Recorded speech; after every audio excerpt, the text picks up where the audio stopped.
Ami, entends-tu le vol noir des corbeaux sur nos plaines? Ami, entends-tu ces cris sourds du pays qu'on enchaîne? Oh, et partisans, ouvriers et paysans, c'est l'alarme.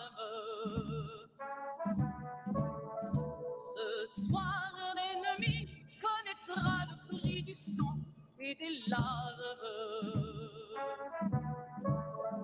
Montez de la mine, descendez des collines, camarades.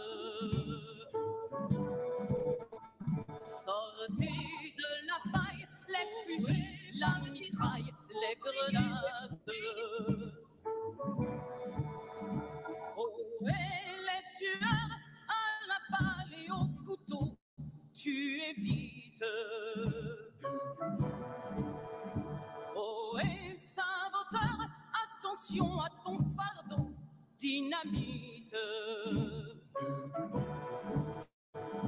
C'est nous qui brisons les barreaux des prisons pour nos frères.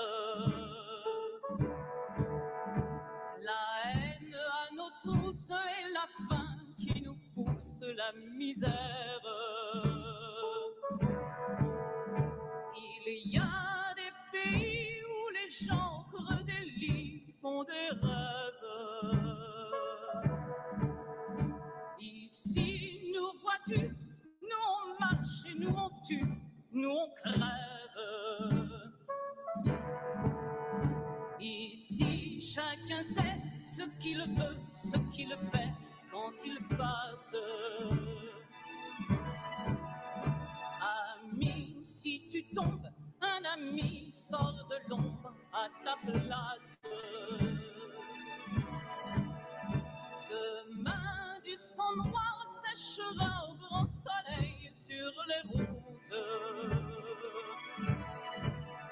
Chantez, compagnons, dans la nuit, la liberté nous écoute. Ami, entends-tu les cris sourds du pays qu'on enchaîne?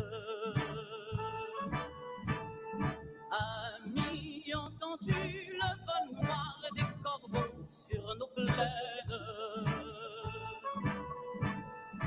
Oh, oh,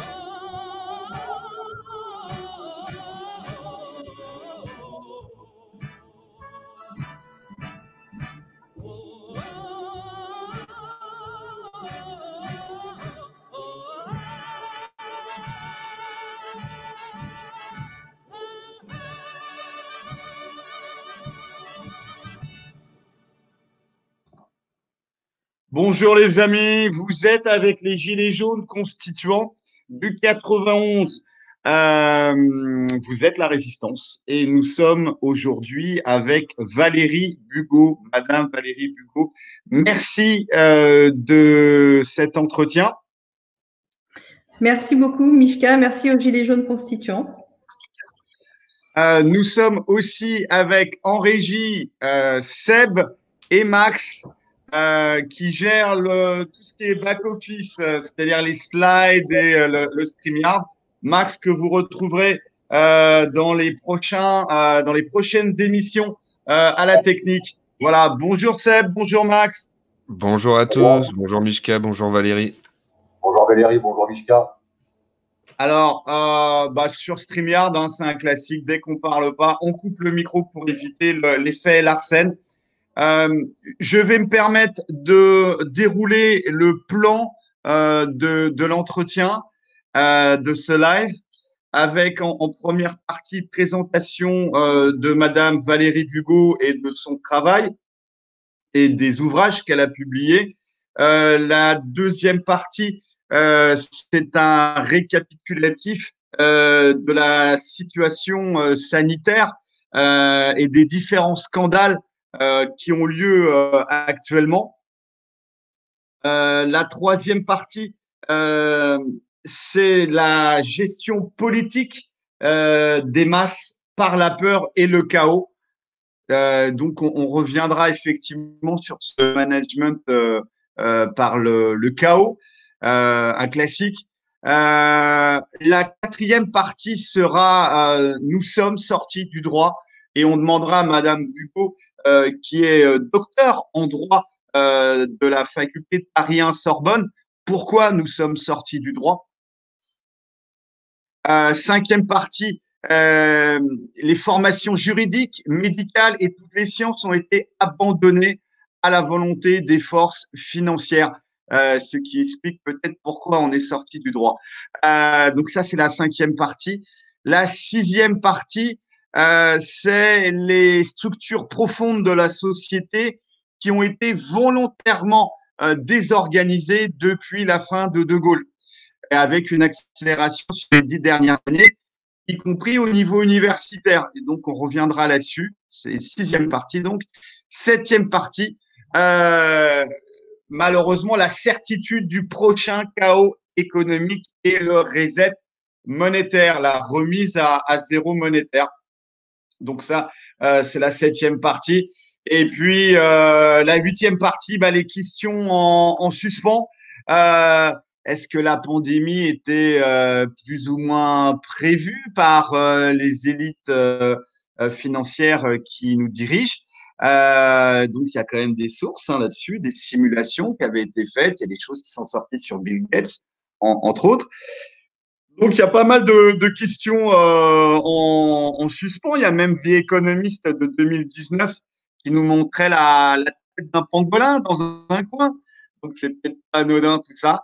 Et puis, écoutez, on sera à ce niveau-là, à la neuvième partie, éventuellement, remonter des questions pertinentes de l'intelligence collective à propos du chat.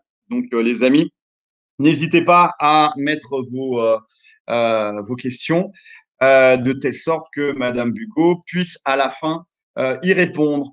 Voilà. Écoutez, je vais retourner à Madame Bugot. Voilà, Madame Bugot, vous êtes docteur en droit de l'Université Paris 1 Sorbonne. Vous êtes ancienne avocate en droit des affaires, spécialité fiscalité. C'est bien ça? Vous avez beaucoup travaillé sur la structuration de l'entreprise et vous avez produit, vous êtes une spécialiste actuellement de la géopolitique juridique et économique avec 2 colloques auxquels vous avez participé.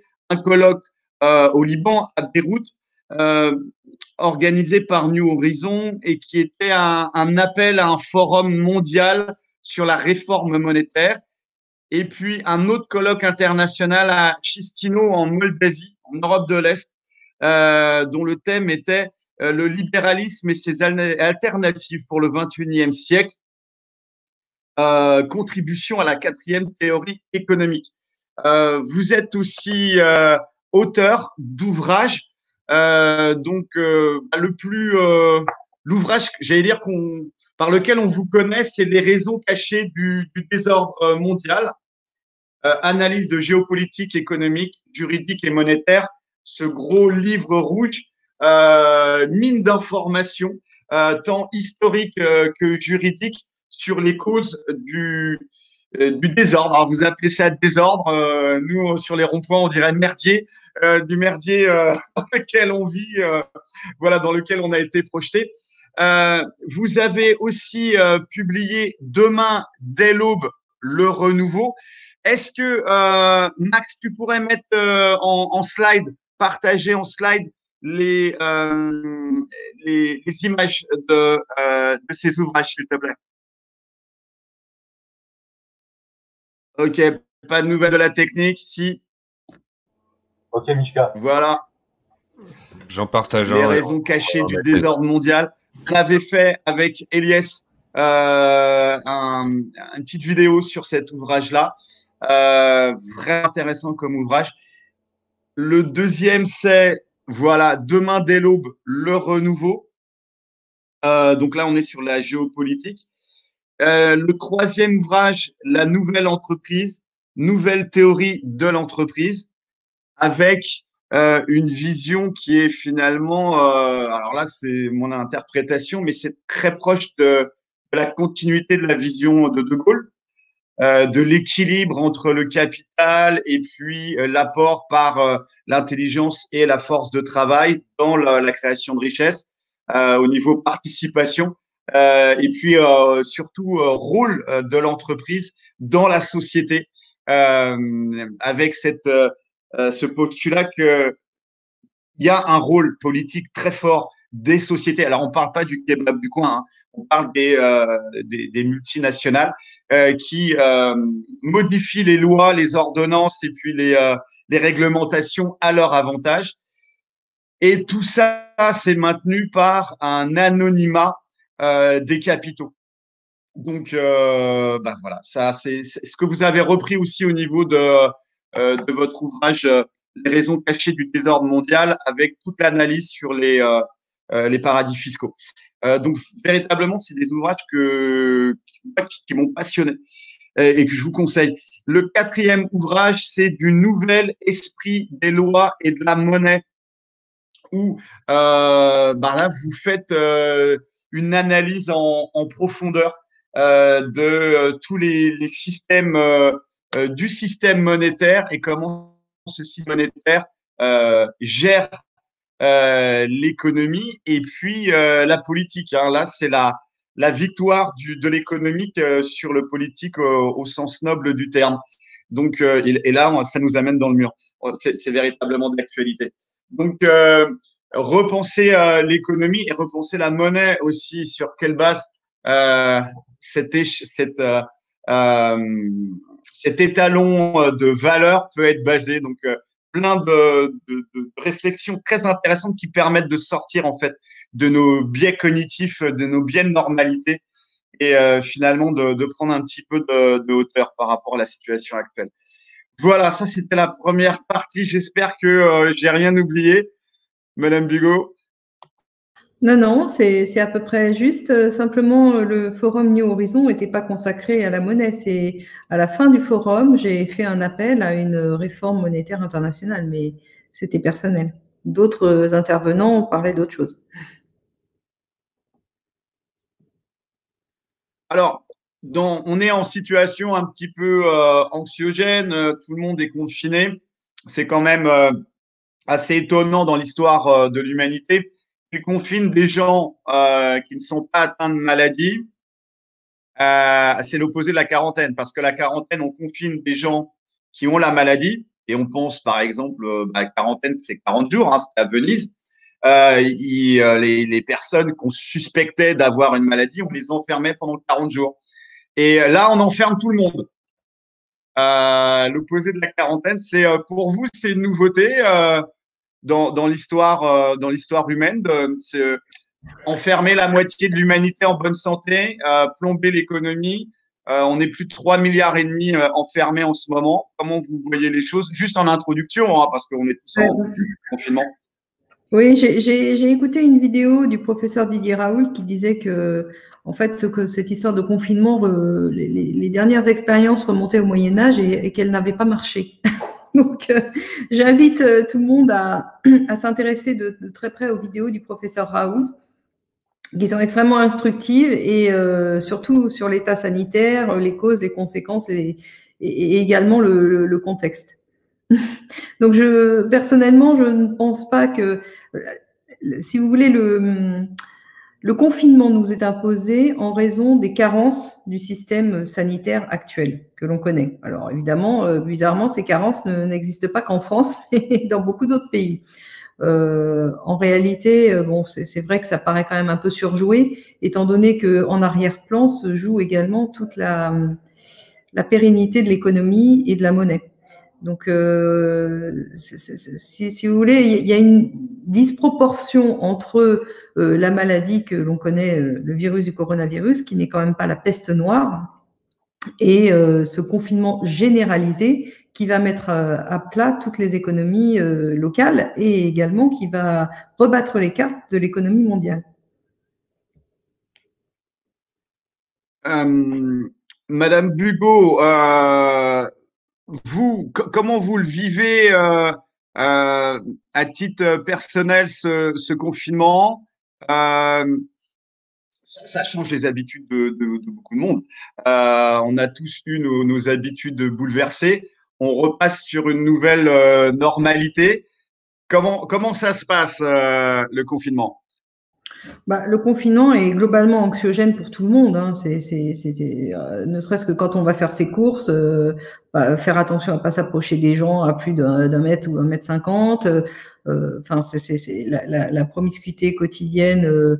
Enfin bon, moi je souffre pas trop de ça, mais de toute façon, le caractère anxiogène de ce confinement est palpable. Enfin, tout le monde le vit, tout le monde le ressent, et en plus nous sommes bombardés médiatiquement par des infos de type calamiteuse, apocalyptique ou qui relèvent toujours du nombre de morts dénombrés tous les jours dans tel ou tel pays, etc. Donc on vit vraiment une situation de folie collective, quoi. C'est absolument invraisemblable. Ça nous amène à la deuxième partie récapitulative des scandales sanitaires actuels, avec apparemment une obstruction à la gestion efficace de l'épidémie. On dirait qu'ils font tout pour que cette épidémie soit mal gérée. Alors, déjà, il faut commencer par noter que on a abordé cette on a abordé collectivement cette épidémie avec une pénurie de tests, de masques, de gel hydroalcoolique, de ventilateurs respirateurs, de lits d'hôpitaux et de médicaments. En particulier celui qui marche, c'est-à-dire l'hydroxychloroquine, que le professeur Raoult sur lequel le professeur Raoult a beaucoup disserté. Donc déjà, quel que soit le virus en question, ça partait plutôt mal puisque ça fait plus de 10 ans que maintenant les services hospitaliers sont désorganisés et que avec la règle de la rentabilité, les pouvoirs publics se sont débarrassés des stocks de masques, tout a été réduit au minima. Donc, d'une façon générale, on peut dire que nos gouvernements, depuis, je remonte au gouvernement Sarkozy, mais je pense que le pli avait déjà été pris avant, ne respectent pas le principe de précaution sanitaire. Ça, déjà, c'est la première chose qu'il faut constater, puisque les services publics, et en particulier celui de la santé, mais pas que, hein, également les services publics d'ordre, enfin, tous les services publics sont peu à peu démantelés. Évidemment, Macron s'est fait le héros de ce démantèlement et de la privatisation globale des services publics, mais c'est pas lui qui a commencé le mouvement et c'est sans doute pas lui qui le finira, ou en tout cas, je ne sais pas comment tout ça se finira. Mais il faut déjà constater ça, puisqu'on peut mettre sur le dos du gouvernement Macron un certain nombre de décisions politiques néfastes, mais pas toutes. Voilà. Le pli, la tendance lourde des gouvernements depuis déjà fort longtemps. Et en réalité, cette tendance, elle a commencé en France après une fois que De Gaulle est parti. Mais ça s'est pas ressenti tout de suite. Il y a eu une accentuation avec le traité de Maastricht, et puis ensuite avec l'euro, et puis avec l'arrivée de Sarkozy, etc., qui en fait sont des manifestations. Les éléments que je viens de donner sont une manifestation de l'emprise, si vous voulez, du développement de l'emprise du pouvoir de ce que j'appelle les globalistes. En fait, ce sont à leur tête, il y a les banquiers de la City, et ce sont toutes les multinationales qui ont pris en fait les rênes de commandement, qui ont pris le contrôle politique des États. Et c'est en ça que les États ne sont plus des États politiques aujourd'hui. Ce sont des relais d'influence économique. Voilà. Alors, d'un point de vue, j'allais dire très terre à terre, on a tous pu noter que il y a eu des choses très bizarres. Regardez à Mulhouse, il y a toujours la com, toujours le show médiatique. Une semaine pour monter un hôpital de campagne de 30 lits, alors que certainement à Mulhouse, ils ont des salles de concert, des salles d'exposition, des gymnases, des structures déjà équipées avec des toilettes, déjà équipées avec du chauffage. déjà équipés avec un toit, etc. Bah, en fait, comme les Espagnols font, comme les Américains font, comme les Anglais font, ils utilisent, on pourrait imaginer utiliser par exemple la porte de Versailles dans les salons d'exposition. Il y a déjà beaucoup d'infrastructures qui sont disponibles et qui ne sont pas utilisées puisqu'il n'y a plus de grands rassemblements. Mais donc il y a l'histoire du show, hein, donc avec le Macron qui va en président, chef de guerre, Clémenceau, les tranchées, enfin bref, toujours la même folie de propagande. Mais derrière, il y a des choses bien plus vicieuses. Ce qui est arrivé avec la chloroquine, le fait que ça soit classé en substance vénéneuse, hein, c'est ça, en substance vénéneuse, en Oui, janvier. Mm. C'est quand même assez troublant le fait que le Conseil d'État refuse de libéraliser la prescription de la chloroquine. Le ministère de la Santé sous Buzyn qui qualifie de fake news les travaux du professeur Didier Raoult. Il y a des choses quand même, enfin, ils n'arrivent plus à cacher en fait que c'est véritablement l'intoxication. C'est-à-dire qu'ils nous confinent à l'intérieur, mais les frontières restent ouvertes. C'est-à-dire que les Italiens viennent faire un match, le Turin-Lyon, c'est ça? Où il y avait 3000 supporters italiens en pleine explosion épidémique qui viennent contaminer en France. On dirait que tout est fait. On dirait en fait qu'ils utilisent les idiots qui nous gouvernent pour amener ce chaos. Est-ce que pour vous, là, on a la preuve qu'on est dirigé par des politiciens à la petite semaine qui ne voient pas plus loin que le bout de leur réélection ou de leurs objectifs électoraux et qu'on a complètement perdu la vision de Gaulle, de planification long terme, etc. Où sont les hauts fonctionnaires finalement? Parce que, OK, on savait très bien qu'on était dirigé par des meupettes, des marionnettes, mais les hauts fonctionnaires, les gens qui tiennent le pays, comme ils ont tenu le pays en Belgique, quand il n'y a pas eu de gouvernement, comme en 1980, après la victoire de Mitterrand, pendant 3 semaines, il y avait des noubas, des orgies même incroyables dans les ministères, mais le pays a été tenu par les hauts fonctionnaires. Ils sont où ces hauts fonctionnaires? Peut-être qu'ils ont fait monter toute une partie de hauts fonctionnaires qui étaient avant tout serviles aux intérêts de l'OTAN et aux intérêts de l'Union européenne et de la BCE. Et peut-être qu'il y a eu un plafond de verre pour des hauts fonctionnaires véritablement compétents. Oui, alors, il y a plusieurs choses, Mishka, dans tout ça. Moi, je pense qu'il serait peut-être utile pour les auditeurs de faire la liste. C'est un peu une longue liste, une litanie, mais des décisions quand même qui ont été prises et qui paraissent contraires au bon sens élémentaire. Alors déjà, comme tu en as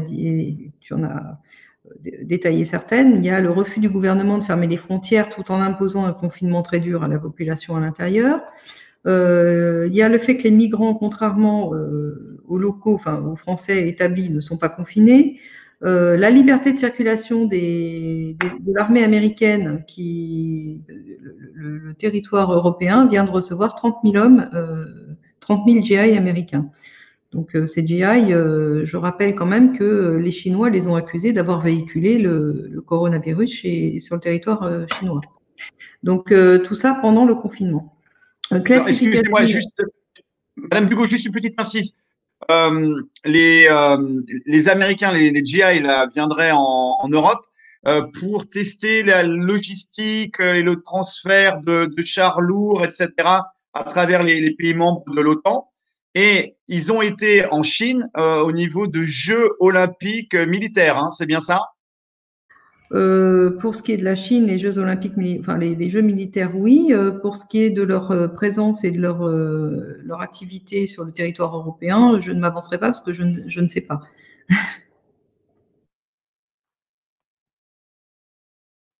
Je vous laisse continuer la liste en fait des décisions. Alors, on a la classification par Buzyn de la chloroquine comme substance vénéneuse, alors même que elle a prétendu ultérieurement que dès cette époque-là, elle connaissait la gravité de la situation. Elle a même dénoncé le gouvernement Macron pour avoir caché la situation. Et elle, pendant ce temps, elle classe la chloroquine comme substance vénéneuse. Donc, on a son ministère qui qualifie les travaux du professeur Raoult, qui est quand même mondialement connu en virologie, de fake news, pour évidemment après changer d'avis. Les stocks de chloroquine de la pharmacie centrale ont été pillés, donc à minima, il n'y a pas eu de surveillance minimum élémentaire sur un produit de nécessité vitale, apparemment pour les habitants, les Français. Donc l'État, avec un décret qui est sorti, qui a été 3 fois modifié en 5 jours, donc du 23, du 25 et du 27 mars, un décret réserve la chloroquine aux personnes en état très grave, c'est-à-dire qui sont déjà en réanimation, alors que le professeur Raoult a parfaitement expliqué dans ses vidéos qu'à ce stade de la maladie, en réalité, le virus n'est plus présent dans le corps, donc la chloroquine n'a plus aucun effet puisque c'est un antiviral. Donc à ce moment-là, le problème, le pronostic vital ne dépend plus du médicament chloroquine et ne dépend même plus du virus, ce sont des complications en fait. Donc, le Conseil d'État refuse de libéraliser la prescription de la chloroquine.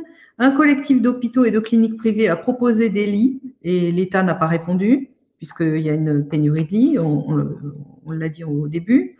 Des généticiens ont proposé de fabriquer des tests et ils se heurtent à un refus d'autorisation administrative, parce qu'on a aussi une pénurie de tests, comme expliqué au début. Le refus par l'État de l'aide d'un laboratoire vétérinaire qui est capable de pratiquer 1000 tests par jour. Des tests fabriqués en France partent aux États-Unis.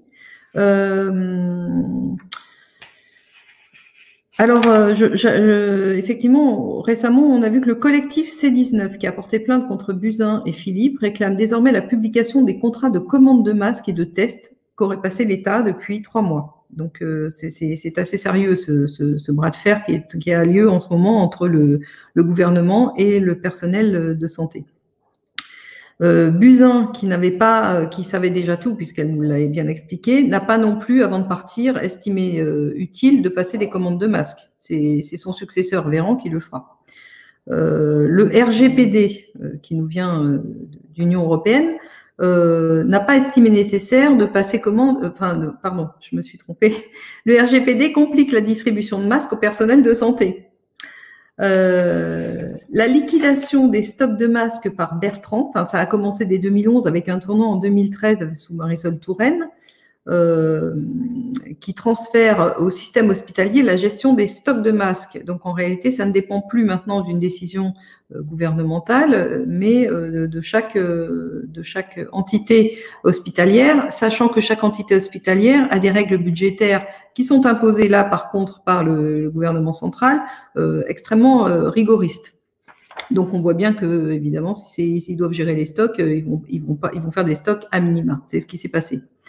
Les entreprises industrielles ont proposé de fabriquer des ventilateurs respirateurs et l'État a refusé l'aide proposée. Tout ça, c'est documenté, hein. Vous pouvez trouver toutes les sources. Elles sont données. Moi, je les ai mises par écrit, mais elles sont toutes disponibles sur Internet. Des entreprises politiques et médiatiques de décrédibilisation du professeur Raoult ont été tout à fait énormes. Donc, il y a même récemment des entités publiques qui s'y sont mises, hein, c'est-à-dire que vraiment qui mettent en cause l'efficacité du traitement préconisé par le professeur Raoult, qui, soit dit en passant, n'a jamais prétendu que ce traitement marchait à 100%. Simplement, c'est le meilleur traitement qui existe en l'état de la situation. Et c'est un traitement préventif, donc on ne voit pas en l'honneur de quoi il faudrait s'en passer. Surtout que ce traitement ne coûte pas cher du tout. Et comme la sécurité sociale est en déficit, on ne voit pas pourquoi ce traitement serait mis secondairement par les pouvoirs publics par rapport à un autre traitement qui est beaucoup plus cher. Alors, le seul fabricant français de chloroquine est en redressement judiciaire. Ça, c'est pour couronner le tout. Donc, vous voyez, c'est une liste, une longue litanie de carences imputables au gouvernement qui ne peuvent pas logiquement et de façon objective être considérées comme des erreurs, où il y a trop d'éléments convergents pour considérer qu'il s'agisse d'erreurs. Voilà, donc c'est nécessairement des décisions derrière qui sont réfléchies et qui sont, comment dirais-je, suivies, enfin, qui répondent à un objectif qui n'est pas celui annoncé. Et ça, c'est ce qui est mis, c'est ce que nous ne pouvons que constater. L'objectif annoncé de protection sanitaire de la population n'est pas l'objectif réel des pouvoirs publics. Merci, Madame Bugeaud. Que pensez-vous du fait que là, on arrive à un seuil d'incompétence au niveau de l'administration avec, on sait que la France est un pays submergé de règles et de directives diverses. Le fait que là, en fait, les politiques au sens noble du terme devraient passer au-delà du cadre normatif pour, par exemple, accepter l'aide des laboratoires vétérinaires pour fabriquer des tests ou basculer des patients, non pas par hélicoptère, qui coûte quelque chose comme 300 000 € par vol, mais tout simplement faire bouger les respirateurs par voie routière au lieu de faire bouger les malades. Enfin bref, le fait, ce qu'on demande à un politique, finalement, c'est peut-être aussi en période d'urgence de passer au-delà des règles, de briser les règles pour le bien commun. Est-ce que c'est ce qu'on demande aussi un politique? Mishka, les règles, elles sont, ils outrepassent les règles à tire-larigot. Je veux dire que là, c'est pas un problème d'outrepasser les règles. Ça, c'est pas ça qui leur pose problème. Outrepasser les règles, d'une part, ils imposent leurs propres règles et ils les outrepassent le lendemain dès qu'elles ne leur conviennent plus. Donc, le problème, c'est pas ça, c'est qu'ils suivent en fait manifestement, enfin, je veux dire, si on regarde de façon objective les décisions qui ont été prises, manifestement, l'objectif poursuivi par les pouvoirs publics, et là j'inclus à la fois le personnel politique et la haute administration qui met en œuvre les règles, enfin qui met en œuvre les décisions, manifestement, comment dirais-je, leur objectif n'est pas celui d'améliorer la santé et d'endiguer l'épidémie. Il faut chercher un objectif ailleurs. Cet objectif, je ne le connais pas, mais de façon manifeste, ça ne peut pas être l'endiguement de l'épidémie n'est qu'un prétexte. Ça nous amène à la troisième partie, la gestion politique des masses par la peur et le chaos. Oui, alors, il faut quand même constater aujourd'hui que les distributeurs, comment dirais-je, les horticulteurs et les fabricants de semences ont le plus grand mal, évidemment, puisque tous les réseaux de distribution ont été mis sous contrainte. Donc, les horticulteurs et les semenciers ont le plus grand mal alors que nous sommes au début du printemps, donc c'est le moment vraiment où l'activité se redéploie, eh bien, ces gens-là ont le plus grand mal à vendre leurs produits, à mettre sur le marché les semences et les plants. Donc là, ça pose quand même un problème parce que on se rend compte que à terme, c'est pour l'été et pour l'automne, il va y avoir des pénuries dans ces conditions, puisque les gens n'auront pas pu faire eux-mêmes leur potager. Les semenciers vont tomber en faillite parce qu'évidemment, ils n'auront pas pu vendre leur production. Donc, il va y avoir un problème de pénurie en local, au niveau de la France. Mais il faut comprendre que comme ce confinement ne concerne pas que la France, mais à peu près tous les pays du monde, le problème de pénurie alimentaire va se faire sentir d'une façon ou d'une autre, plus ou moins fixé sur tel et tel produit alimentaire, un peu partout. Donc, les marchés alimentaires vont être tendus. Et historiquement, et ça remonte à la nuit des temps, en période de tension de marché alimentaire, qu'est-ce qui se passe? On voit arriver les spéculateurs qui font de l'accaparement et qui, sur une situation déplorable, arrivent à faire monter encore les prix. Donc, nous allons nous retrouver dans une situation de pénurie alimentaire mondiale. Et ça sera partiellement dû au marché, aux accapareurs et aux décisions politiques de confinement excessif. Voilà. Donc, je dirais que dans ces conditions-là, les gouvernements sont pénalement responsables de la pénurie alimentaire qui va arriver. Alors après, ce qui va se passer, c'est qu'on va nous dire, vous voyez, ça dysfonctionne, il faut des règles mondiales pour punir les méchants accapareurs. Mais ce qu'on ne nous dira pas, c'est que ceux qui ont préparé l'accaparement, ceux qui ont mis en œuvre l'accaparement sur les marchés, sont les mêmes que ceux qui proposent la solution de faire le gouvernement mondial pour résoudre ce problème. Donc là, il y a un vrai sujet très, très important en perspective. D'autre part, je voudrais quand même rappeler que la police chargée des forces de l'ordre n'a pas suffisamment de masques, évidemment, puisque même le personnel soignant en est dépourvu, et que dans ces conditions, elle a décidé, en tout cas partiellement, de faire jouer son droit de retrait pour ne pas être contaminée. Donc nous avons la police qui fait jouer son droit de retrait. Il y a des sources qui indiquent que, en particulier en Suisse, l'armée est dépourvue de masques, donc l'armée dans les rues aura le même problème que la police dans les rues. Le gouvernement affirme que le confinement dans les zones de non-droit, c'est-à-dire dans les cités où la police ne va déjà pas, ne doit pas être une priorité des forces de l'ordre. Effectivement, on comprend, puisque les forces de l'ordre sont dépourvues de protection, et dans ces cités-là, c'est nos limites sur les moyens d'intimidation et de violence mis en œuvre. Donc, la police, enfin les forces de l'ordre sont particulièrement en danger dans ces endroits-là. Le gouvernement a décidé, sur instruction venue de l'ONU, je le précise, de libérer des prisonniers qui n'ont pas fini de purger leur peine. Et ça a été fait par un communiqué de l'Association professionnelle des magistrats quand même. Donc c'est l'Association professionnelle des magistrats qui a mis publiquement sur le tapis le fait que les prisons étaient en cours d'être vidées, des prisonniers de droit commun.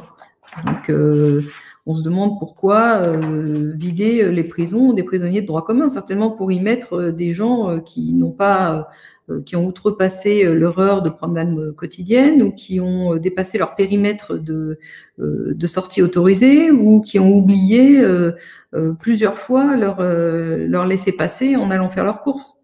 Enfin, vous comprenez bien que là, il y a vraiment une volonté de gestion des masses populaires par la peur et le chaos. C'est tout à fait manifeste quand on voit ce genre de décision. Il y a eu une multiplication énorme de plaintes contre le gouvernement. Alors là, le personnel hospitalier est vraiment remonté à 100%. Donc j'ai envie de dire que les gilets jaunes se sont tout d'un coup augmentés de la masse considérable du personnel soignant. Donc vous êtes gilet jaune soignant maintenant, on peut dire. Enfin, c'est pas tout à fait ça, mais enfin, vous voyez bien ce que je veux dire. Il y a eu des lettres de médecins qui n'en peuvent plus et qui disent au pouvoir public maintenant, débrouillez-vous, démerdez-vous avec vos problèmes. Même Douste Blazy s'est fendu d'un appel pour libéraliser la prescription de la chloroquine. Enfin, je ne sais pas si vous voyez, il y a quand même une situation inédite dans laquelle tout le personnel en rapport de près ou de loin avec l'hôpital, et de toute façon en rapport avec les soins, sont remontés actuellement contre le gouvernement. Donc c'est quand même quelque chose d'incroyable, on n'avait jamais vu ça. Et j'ai envie de rapporter une analyse qui est extrêmement pertinente, qui a été faite par notre ami Lucien Cerise, qui explique que la crise sanitaire du coronavirus présente un cas pratique d'ingénierie sociale et de gouvernance par le chaos. Nous retrouvons la même structure, je le cite, qu'avec la menace terroriste, un mélange de réel et de fiction combiné à deux stratagèmes bien connus que sont le pompier pyromane et le triangle de Karpman. Voilà, donc je vous laisserai retrouver les auditeurs retrouver la citation, mais il est clair que sur cette réalité de virus et d'épidémie, tous les moyens sont mis en œuvre pour l'utiliser à des fins politiques et de gestion sociale des masses par la peur. Merci, Madame Bugeaud. Mais là, ce que vous nous dites, c'est quand même c'est très inquiétant quand même. préparation par une gestion politique, en fait, d'une future pénurie alimentaire. Ah, donc, pénurie alimentaire, c'est les tickets de rationnement, c'est comment vous voyez les choses, comment ça va se passer? Est-ce que tout le monde doit retourner chez la grand-mère, sans la contaminer, bien sûr, pour faire pousser des topinambours au fond du jardin? Bah, écoutez, déjà, retourner chez la grand-mère, ça va être difficile parce qu'on est tous en confinement, donc il va pas être tellement possible de se déplacer. D'autre part, vous pouvez aller faire pousser des topinambours à condition de pouvoir acheter des plants et des semences. Si vous trouvez pas à disposition ces deux ingrédients-là, ça va pas être possible, hein. D'où l'intérêt du réseau est d'être intégré dans un réseau local avec les collègues. Et on a eu 17 mois pour s'organiser, se connaître et faire du lien. Voilà. C'était ce qu'on disait, monter des équipes. Voilà. Ok, donc ça, c'était la troisième partie. Vous avez très voyant, les gilets jaunes, hein. La quatrième partie, c'est nous sommes sortis du droit. Vous êtes docteur en droit. Alors là, quel est votre point de vue en tant que docteur S-droit de l'Université Paris 1 Sorbonne? Oui, alors là, comment on est sorti du droit? Et de quel droit?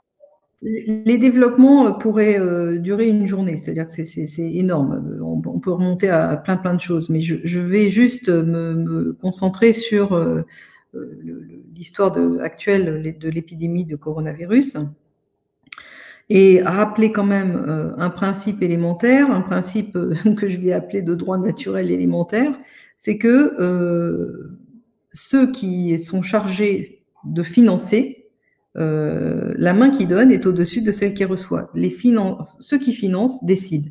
Et ça, c'est comme ça que les choses ont toujours fonctionné. Donc, à partir du moment où,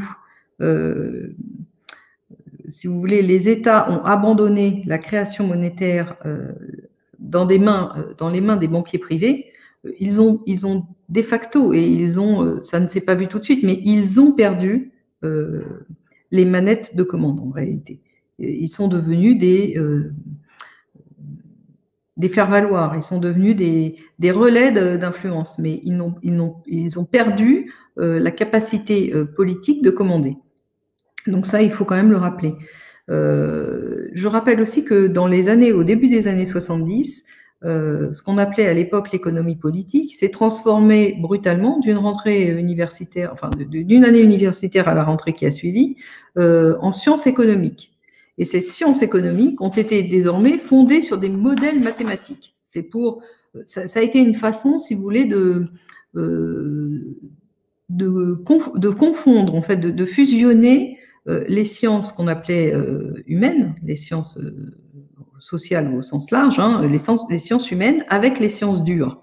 Et on a prétendu que les sciences économiques, les politiques économiques, la politique économique, qui est naturellement une science humaine, en réalité était une science dure fondée sur des modèles mathématiques incontestables. Or, le problème des modèles mathématiques, et en particulier appliqués à l'économie, c'est qu'ils sont fondés sur des postulats extrêmement contestables. Et non seulement contestables, mais qui ont qui ont déployé au fur et à mesure du temps toute leur nocivité. En particulier, je pense à la théorie des jeux, etc. Et il s'avère que dans les années 90, et ça s'est vu à partir des années 2000, la même chose s'est passée en droit. C'est-à-dire que alors que le droit, enfin, si vous voulez, au sens noble du terme, qui était entièrement compris dans la matière de droit civil, parce que c'est le droit civil qui gouverne, qui régule la vie des gens, a perdu sa prééminence peu à peu, pour la laisser à ce qu'on appelle le droit des affaires, c'est-à-dire le droit commercial au sens large, j'insiste bien, pas le droit commercial au sens strict du Code de commerce de 1807, qui a d'ailleurs lui-même été considérablement modifié. Donc, si vous voulez, on a assisté, alors autant en économie qu'en droit, à une forme de révolution dans la façon de concevoir, de normaliser les événements. Et ça se voit aujourd'hui à travers cette crise de coronavirus, puisque les choses sont gérées de façon statistique, alors que les statistiques sont en elles-mêmes extrêmement contestables. Donc ça, c'est au niveau économique. Et au niveau juridique, on a une illustration absolue de l'inanité de ce qui est devenu le droit, avec ce fameux décret du 23 mars 2020, qui a été modifié dans le sens où tout le monde a cru d'abord cru favorable dès le 25, donc 2 jours plus tard, et ensuite pour être remodifié le 27, pour bien préciser qu'il ne s'agissait pas de libéraliser la distribution d'hydroxychloroquine et de chloroquine, qui sont des médicaments qui ont fait leur preuve, en tout cas qui fonctionnent à 75%, sur 75% d'un panel de gens. Donc, si vous voulez, le fait de prendre une décision, de la modifier 2 jours après pour faire croire qu'on la libéralise, et pour ensuite 2 jours après à nouveau la modifier pour durcir encore les conditions, c'est la mise en œuvre, c'est l'expression évidente, manifeste du fait que le droit n'existe plus. Le droit, quand il existe, il est pérenne. Il faut que les gens sachent à quoi ils ont affaire. Il faut qu'il ait une certaine pérennité dans le temps et dans l'espace, si vous voulez. Alors, je veux bien que face à une crise, la pérennité ne soit pas forcément de mise, mais de là à changer une règle 3 fois en 4 ou 5 jours, si vous voulez, il y a tout un monde, quoi. Donc, la modification fonctionnelle de l'organisation des matières comme l'économie et le droit a des répercussions, comme je viens de le montrer, sur cette crise de coronavirus, par le fait qu'elle est donc gérée de façon nouvelle, voilà, en fonction de ces nouveaux paramètres qui ont été mis en œuvre au fil du temps et qui se sont aujourd'hui imposés.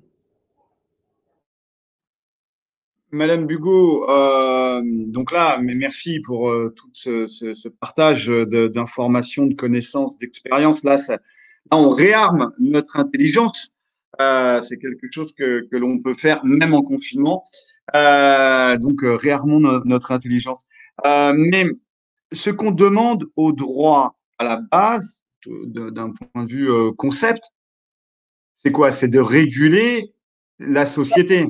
Écoutez, bien sûr, le droit originairement, en tout cas dans les pays d'Europe continentale, était un outil dans les mains d'un pouvoir politique pour réguler la vie en commun. Vous savez, vous mettez 10 personnes dans une pièce, vous leur posez la même question, vous aurez 10 réponses différentes. Les gens ne sont jamais d'accord sur rien. Et ça, c'est l'expérience de toute l'humanité qui le démontre.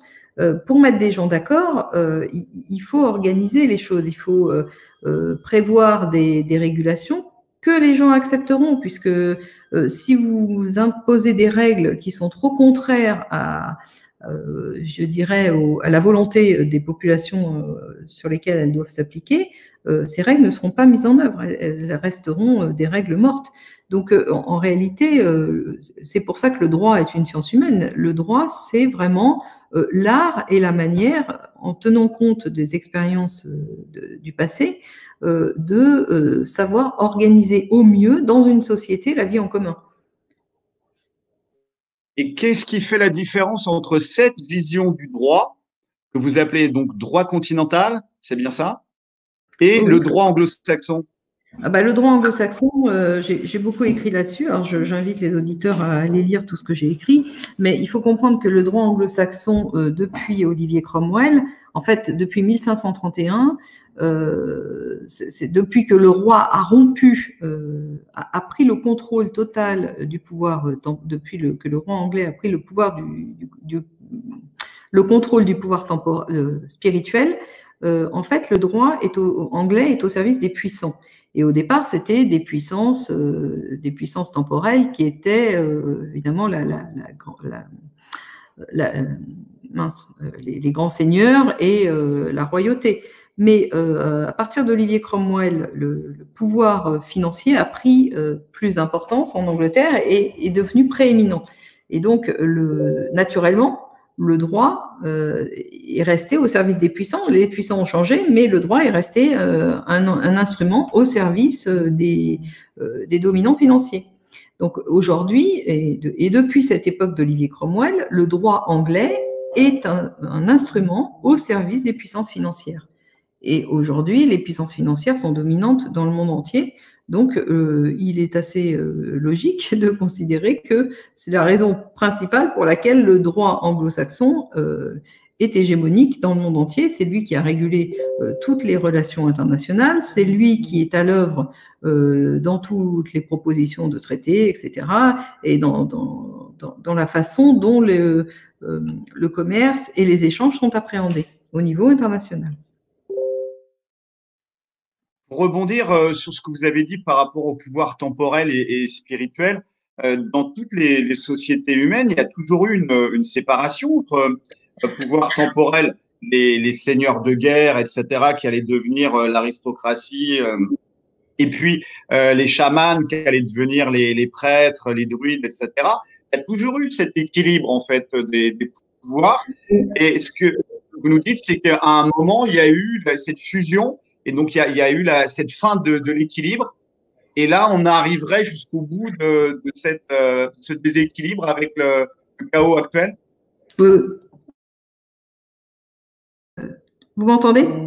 Oui, c'est absolument ça. En fait, ce qu'il faut comprendre, c'est que l'ancienne organisation, en tout cas en Europe et en Europe occidentale, entre pouvoir spirituel et pouvoir temporel, a de facto, même si ni l'un ni l'autre des deux pouvoirs était parfait, a de facto engendré un équilibre des pouvoirs et un rapport de force qui fait qu'un pouvoir contrebalançait l'autre et surtout interdisait à l'autre d'aller trop loin. Donc c'est ce rapport d'équilibre des forces et c'est qui en soi c'était la société était initialement fondée sur des contre-pouvoirs et donc sur un équilibre. Et c'est dans ces conditions-là qu'a pu émerger justement toute la bourgeoisie. Il y a eu un espace de liberté qui a permis à la bourgeoisie d'émerger. Aujourd'hui, il n'y a plus dans nos sociétés aucun contre-pouvoir. L'équilibre des pouvoirs n'existe fondamentalement plus. Et c'est pas en parlant de séparation des pouvoirs de Montesquieu que ça. C'est pas parce que on met une apparence en œuvre que la réalité suit derrière. Derrière la séparation des pouvoirs et derrière le régime représentatif, les régimes parlementaires représentatifs que nous connaissons depuis la Révolution, en réalité, tout ça est sous-tendu par l'existence de partis politiques et les partis politiques n'existent que parce qu'ils sont financés. Donc il faut comprendre que, en réalité, ça a été un moyen institutionnel pour la haute finance de prendre le contrôle intégral du pouvoir politique. Mais donc là, on fait une petite aparté et c'est un point qui est quand même assez intéressant, en tout cas d'un point de vue personnel. Comment vous voyez les choses on va dire dans la France future, une fois que les Gilets jaunes, en tant qu'avant-garde révolutionnaire / évolutionnaire du peuple français, auront réussi à amener le bien commun pour la société, à réorienter la société, toutes ses parties et ses institutions vers le bien commun. Dites-moi, comment vous voyez dans cette société future la répartition, l'équilibre des pouvoirs et la place du droit? Et quel type de droit il y aurait là, c'est de la politique fiction, hein, vous m'excuserez. Oui, bah, écoute, Mishka, ce sujet est tout à fait fondamental. Il n'est pas dans le discours, il est dans la mise en œuvre. Pourquoi est-ce que pendant très longtemps, on a dit que la France était un pays politique et les Français étaient politisés? Parce que jusqu'à la Révolution française, l'organisation des corps intermédiaires permettait à tous les Et là, on n'était que dans le système économique, c'est-à-dire qui était avisé de gagner de l'argent. Mais en même temps, c'était pas le seul. Chaque corps intermédiaire, chaque métier n'avait pas que pour seul objectif de gagner de l'argent. Il était autorégulé et il avait aussi à cœur de produire des chefs-d'œuvre et des choses très très belles et qui sont en dehors de la sphère financière. Donc, il faut comprendre que les gens étaient par ce biais intégrés aux décisions politiques et intégrés à l'espace politique, dans la mesure où ils avaient une place statutaire déterminante pour agir sur leur mode de vie, sur la société en général. À partir du moment où le parlementarisme représentatif a été mis en œuvre, tout a été délégué à des prétendus représentants qui ont centralisé dans leurs mains toutes les décisions politiques. Et donc, en réalité, c'est une façon de déresponsabiliser une population entière. Et c'est bien comme ça que les Anglais l'ont conçu et l'ont imposé chez eux. Donc, c'est un faux semblant de démocratie, si vous voulez, qui est en réalité une déresponsabilisation profonde de la population sur son mode de vie. Alors, c'est très simple, envisager l'avenir, c'est pas ce qu'il y a de plus compliqué. Il faut que les gens se réorganisent, c'est ce que j'explique dans mon livre « Les raisons cachées du désordre mondial », où je parle de réorganisation institutionnelle. C'est que si vous réorganisez la société par type de métier, que ce type de métier gère leur propre fonctionnement social et propose des lois au gouvernement, dans ces cas-là, vous aurez à nouveau responsabilisé politiquement toute la société, puisque chacun trouvera sa place et aura une place statutaire politiquement actée, si tu veux. Donc, c'est le seul moyen de sortir de toutes ces impasses et de récupérer un contre-pouvoir, c'est justement de redonner aux gens un pouvoir politique statutaire. Et c'est par ce biais que ça se fera. Je dirais qu'on a la même problématique dans la gestion de l'entreprise. C'est uniquement en redonnant une place statutaire aux gens qui travaillent dans l'entreprise qu'on résoudra les problèmes qui se sont accumulés, qui se créent depuis le début par rapport à cette histoire de capitalisme qui a été une vaste fumisterie mise en œuvre par les banquiers pour cacher leurs propres responsabilités, pour cacher leur propre activité politique. Ce que vous êtes en train de nous expliquer, c'est que chaque citoyen, chaque individu de la société pourrait faire partie d'un ou plusieurs collectifs d'intérêt qui seraient représentés directement ou pas au niveau communal, communauté de communes, département, région, province, c'est-à-dire père de famille, mais aussi chasseurs, mais aussi agriculteurs ou enseignants. Chacun, finalement, devrait s'engager dans ce collectif d'intérêt. C'est bien ça? C'est tout à fait ça. Moi, j'ai appelé ça corps intermédiaire. J'avais pas déterminé le nom. Je remarque que vous donnez le nom collectif d'intérêt, qui est un nom excellent. Je vous félicite et je vous félicite de mettre en œuvre ces projets parce que ils sont la solution à notre problème et il n'y a pas d'alternative à ça. Donc là, en fait, vous êtes en train d'annoncer la mort des centrales syndicales comme la CGT ou la CFDT. À regret, j'imagine, à regret. Non, mais c'est pas tellement ça. Il faut comprendre que le syndicalisme, etc., s'est développé sur un terreau où ça a été la seule solution pour trouver un peu de contre-pouvoir face à la volonté qui s'était imposée, la volonté hégémonique qui s'était imposée sous forme capitaliste, mais qui était en réalité une volonté de domination des puissances financières. Donc, si vous voulez, il y a un agenda historique derrière. Les syndicats ont à un moment donné rempli la fonction qui s'imposait et c'était un vide. Il fallait que quelque chose se crée. Mais aujourd'hui, nous sommes arrivés au bout de ce système et il faut repenser l'organisation de l'ensemble. Et quand vous me parlez des syndicats, les syndicats tomberont au moment où le capitalisme tombera, parce que tout ça, ça a été une production artificielle qui est née de la volonté hégémonique des dominants financiers, en fait.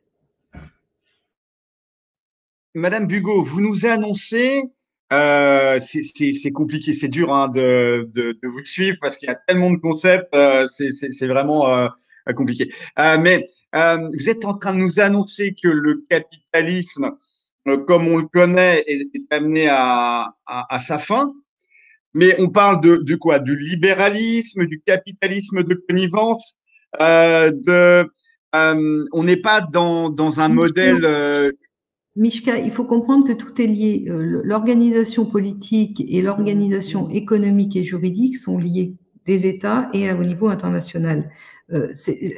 Parler de capitalisme de connivence, c'est redondant. Le capitalisme est par hypothèse la forme de domination qui a été mise en œuvre par les dominants financiers. Donc la collusion d'intérêts est consubstantielle.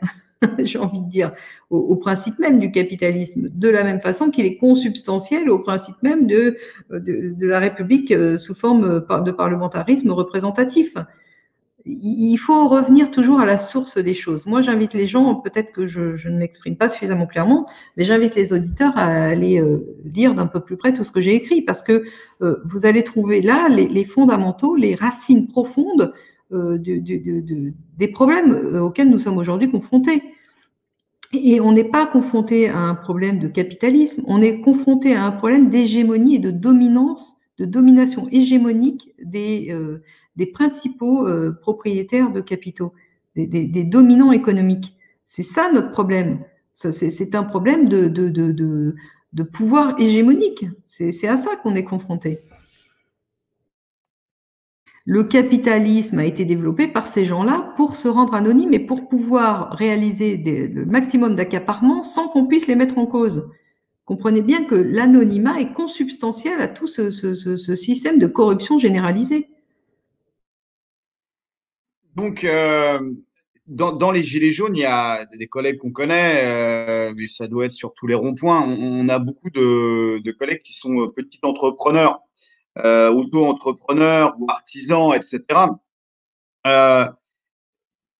Ok, donc il faut bien faire la différence entre les petits artisans, les auto-entrepreneurs, les petits entrepreneurs. Bien entendu, ces gens-là sont voués à disparaître, à être avalés par les gros. Et ça, c'est la loi du marché, c'est la loi qui a été imposée par les dominants, justement, pour accaparer toutes les richesses et toutes les structures de création de richesses. Il faut comprendre que, bien entendu, les PME n'ont enfin les petites en tout cas, parce que certaines grosses PME ont des velléités de se hisser toujours plus haut, mais même dans ce contexte-là, elles seront perdantes. Les seuls gagnants de ce système de concurrence, comment dirais-je, outrancière et falsifiée, c'est évidemment les dominants économiques. C'est pour ça que les règles du jeu ont été édictées. C'est précisément dans cet objectif. Pour contrebalancer ça, c'est le retour du politique au sens noble du terme, en tant que contre-pouvoir à l'économie et à ses forces d'agrégation du capital, pour les casser, pour les contraindre par la loi, par la force aussi. Je dirais que c'est la force du collectif sur finalement un petit nombre de gens qui prennent les décisions, qui sont relayés par beaucoup de sectateurs, qui sont relayés par beaucoup de collaborateurs directs ou indirects. Mais la vérité, c'est que la quantité a toujours, à un moment ou à un autre, raison. Si les gens prennent conscience des phénomènes qui sont à l'œuvre, ils peuvent se réorganiser pour reprendre le pouvoir politique. Et c'est ça le sujet. Et ces collectifs d'intérêts dont vous parliez est le seul moyen qui permettra d'arriver à ce résultat. Alors peut-être que ce moyen il est peut-être trop tôt pour le mettre en œuvre, mais c'est le seul moyen pour faire reprendre, pour que si vous voulez, les habitants d'un territoire reprennent la responsabilité politique qui est la leur dans la gestion du territoire. Tout à fait. Merci beaucoup. C'est très intéressant. Ces données. Là, on s'était un petit peu égaré en fait par rapport au plan initial. Pourquoi nous sommes sortis du droit traditionnel continental Il y a eu des compromissions au niveau universitaire, certainement, au niveau de la société depuis la fin de De Gaulle. Bien sûr qu'il y a eu des compromissions. C'est ce que m'expliquait Jean-Rémy dans les années 70. Pourquoi à une rentrée universitaire par rapport à l'année d'avant, tout a changé. C'est bien qu'il y a eu des compromissions politiques. Mais les choses se préparent longtemps à l'avance. À partir du moment où on constate les dégâts, il faut comprendre que les préparations de ces dégâts datent d'au moins 10 ans avant. Donc, je dirais que pour ce qui est du droit, effectivement, on a commencé à voir dans les années 2000 les changements, mais ces changements ont été mis en œuvre dans les années 90. Et j'ai envie de vous dire, ce n'est pas un hasard, puisque vous savez que les années 90, ça a été le moment de la chute du bloc de l'Est. Et le bloc de l'Est était un contre-pouvoir, non pas inhérent à notre système politique intérieur, mais était un contre-pouvoir international à la libre à la libre circulation décomplexée de l'hégémonie des financiers. Vous voyez? Donc, évidemment, les choses sont, tout est lié en réalité. Et c'est là où, justement, toutes les formations universitaires actuelles pêchent. Parce que à partir du moment où vous séquencez, où vous émiettez les connaissances, vers toujours plus de spécialisation, eh bien, les gens sont conditionnés à ne pas réfléchir dans un système d'ensemble. Et donc, à ne pas comprendre, en fait, l'ensemble des processus qui sont à l'œuvre. Et ça, c'est en soi aussi un gros problème d'organisation du savoir, des connaissances et de la méthodologie profonde des sociétés pour appréhender un réel. Et ça, ça fait des années. Alors, ça a été mis en œuvre volontairement et aussi par la force des choses parce que les connaissances se développant sur tel et tel sujet, il fallait aller toujours plus loin, etc. Mais si on abandonne le socle de base, qui est un socle commun à l'essentiel des connaissances, en tout cas dans les domaines des sciences humaines et dans les domaines des sciences dures, c'est la même chose, on arrivera forcément à des catastrophes. Je veux dire qu'il y a tout un travail de réappropriation des connaissances globales pour comprendre le monde dans lequel on vit. Et je dirais qu'aujourd'hui, c'est ce qui fait le plus défaut aux populations, c'est qu'elles reçoivent quantité d'informations qu'elles ne sont pas capables de traiter parce qu'elles n'ont pas l'habitude de traiter de systèmes, en fait. Elles ne traitent que d'informations sectorisées. La connaissance est sectionnée, en fait.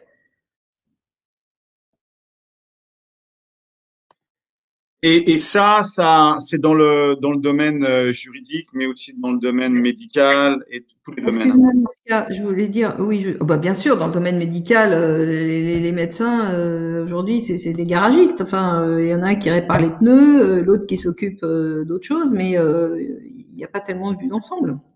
La conception holistique du corps humain a disparu, et c'est ce que nous trouvons, par contre, dans les médecines traditionnelles, une conception holistique du corps humain. Et c'est ce qui manque aujourd'hui, effectivement, dans le domaine médical. Mais j'ai envie de dire, c'est pas que le domaine médical qui est concerné, c'est toutes les connaissances, aujourd'hui, doivent être à nouveau repensées dans une globalité. Voilà. Et ça, c'est un défi que les générations futures auront à relever si elles veulent à nouveau être en capacité de comprendre le monde dans lequel elles vivent. Par rapport à De Gaulle était un empêcheur pour ces accumulateurs de capital anonymes. De Gaulle était un empêcheur d'atteindre leur projet. Bah bien sûr, De Gaulle est tombé pour ça. De Gaulle a été liquidé par l'oligarchie française parce que précisément il voulait mettre en œuvre la société de la participation, mais pas au sens comptable sous lequel on la connaît aujourd'hui, mais dans un sens de réforme globale de la conception de l'entreprise. Ce que moi j'ai fait comme travail, mais sans connaître le travail de Gaulle, parce qu'à l'époque où j'ai fait ma thèse, figurez-vous qu'à partir du moment où De Gaulle est tombé, jamais aucune université n'a enseigné la participation à personne. C'est tombé dans les, comment dirais-je, dans les oubliettes de l'histoire juridique, ça, cette histoire de participation, qui avait pourtant eu un écho très, très sensible dans les années 60. Donc, il faut comprendre que les gens ont, pendant 30 ans ou 40 ans, le système universitaire et le système politique français a, pendant 30 ou 40 ans après De Gaulle, tout fait pour faire disparaître en fait les ferments, tout ferment de cette participation que De Gaulle voulait mettre en œuvre et pour laquelle, j'insiste, il est tombé. Il y a comment il s'appelle, l'historien Henri Guillemin l'avait très, très nettement laissé entendre, c'est que ça inquiétait les financiers et l'oligarchie française, bien sûr, parce que ça remettait, en fait, la structuration, il faut comprendre que la structuration juridique de l'entreprise, de la société, des sociétés de capitaux, est en fait intimement liée à l'organisation de toute la société. À partir du moment où vous donnez la prééminence aux détenteurs de capitaux, tout est dit. L'économie ne pourra jamais fonctionner de façon équilibrée. Donc, le problème de l'entreprise, de la traduction juridique de l'entreprise et du statut des participants à l'entreprise est tout à fait essentiel dans une organisation sociale, politique, dans l'organisation politique d'une société. Et ça, c'est pour ça qu'ils ont fait tomber De Gaulle. C'était parce que les enjeux étaient considérables. En fait, derrière, il y a l'enjeu de l'organisation de toute la société politique. Ça mériterait que l'on fasse un live avec vous juste sur cette problématique de l'entreprise, de la participation et pour que vous puissiez nous aider à comprendre d'un point de vue historique, mais aussi d'un point de vue de prospection, quelles pourraient être les options sur la nouvelle entreprise. L'entreprise du futur. J'ai développé ça dans mon livre sur la nouvelle entreprise. C'est un petit livre, donc tout n'est pas prévu. C'est tous les travaux que j'ai faits. C'est par là que ma réflexion a commencé, en fait. C'est tout mon travail sur l'entreprise qui a duré 10 ans et qui m'a permis de comprendre les vrais tenants, des vrais aboutissants, les enjeux réels de ce sujet. J'ajoute que dans les études universitaires maintenant, c'est imposé la règle selon laquelle un doctorat doit être fait en 3 ans, précisément pour ne pas en 3 ans, vous n'avez pas le temps de maîtriser un sujet en profondeur. Et donc, vous voyez que même l'organisation des études est faite pour que les gens ne maîtrisent pas en fait réellement les sujets sur lesquels ils travaillent. Moi, comment dirais-je, j'ai joué un peu avec les règles et mon travail de thèse a duré 10 ans, donc, mais j'étais mal vue pour ça.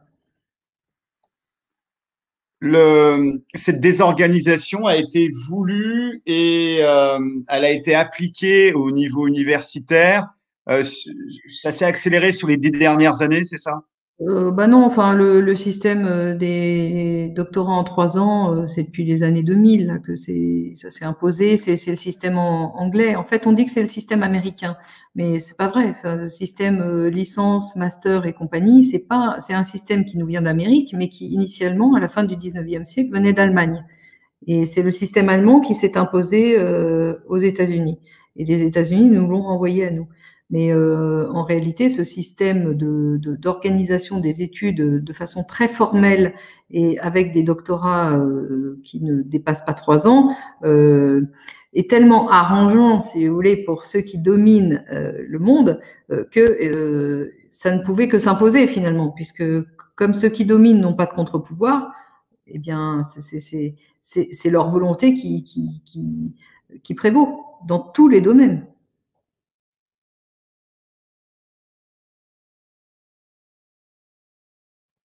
Les savants ont été les savants ont remplacé les sachants. Non, c'est le contraire. Le contraire. C'est la philosophie Le qui matin. fait les savants et c'est la mémoire qui fait les sachants. Alors, Donc, attendez, on va revenir là-dessus. Alexandre Dumas. Donc, non, les savants ont été remplacés par les sachants, bien entendu. Les savants sont capables de réflexion et de mise en perspective, de raisonnement autonome. Les sachants sont des perroquets qui ont bien appris leurs leçons et qui sont dans un cadre sans être capables de remettre jamais en question le cadre. Est-ce que vous pouvez donner des exemples peut-être de personnages passés pour pas être dans la diffamation et pour vous protéger, mais quelle est la différence conceptuelle entre savant et sachant? Donc il y a le côté perroquet, mais pour illustrer en fait, vous auriez quoi comme exemple passé un peu? Je veux dire, tous les remplacements des hauts fonctionnaires en France depuis un certain nombre d'années maintenant répondent à cette volonté-là, aussi bien au ministère des Affaires étrangères que dans tous les ministères. En fait, tous les gens compétents ont été remplacés par d'autres qui ont, comme certains aiment l'expression, les chines courbes, les chines souples. Donc, c'est des gens qui ont fait des études, certainement, mais qui sont prêts à toutes les compromissions parce qu'ils n'ont pas de structure vertébrale suffisamment solide. C'est ce qu'on peut. Les sachants d'aujourd'hui, c'est cela. Donc des serviles au nouvel ordre mondial, à l'Union européenne, la BCE. Il faut bien comprendre qu'il y a deux types de servilité. Il y a celle qui relève d'une corruption immédiate. Ça, on n'en parle pas. Soit ils sont financés, soit ils sont tenus par des dérives de mœurs ou autres. Ça, c'est la vraie corruption. Mais il y a aussi toute une zone d'ombre qui joue sur la servilité des gens qui ne sont pas capables de mettre en perspective qui ne sont pas capables de comprendre les enjeux de phénomènes. Et ça nous rapporte à la conversation que nous avons eue précédemment. C'est-à-dire que pour comprendre un contexte, il faut être capable de contextualiser, justement, c'est-à-dire de mettre en perspective avec d'autres connaissances et de cadrer dans un système de connaissances plus vaste et pas uniquement ciblé sur des sujets trop spécifiques. Et dans la mesure où on a déstructuré profondément cette forme d'instruction, il n'y a plus beaucoup de gens capables aujourd'hui de mettre les choses en perspective. Et en fait, ces gens-là, vous les trouvez essentiellement parmi ceux qui n'ont pas été trop formatés par le système scolaire et universitaire. Donc, c'est un peu, comme l'avait dit Brigelli, la fabrique des crétins. Cette situation nous amène à la partie suivante, le reset, la remise à niveau monétaire, le reset monétaire et le chaos à venir. Oui, parce qu'évidemment, vous comprenez bien que derrière le sujet du confinement qui dure, il y a une désorganisation profonde de l'activité économique.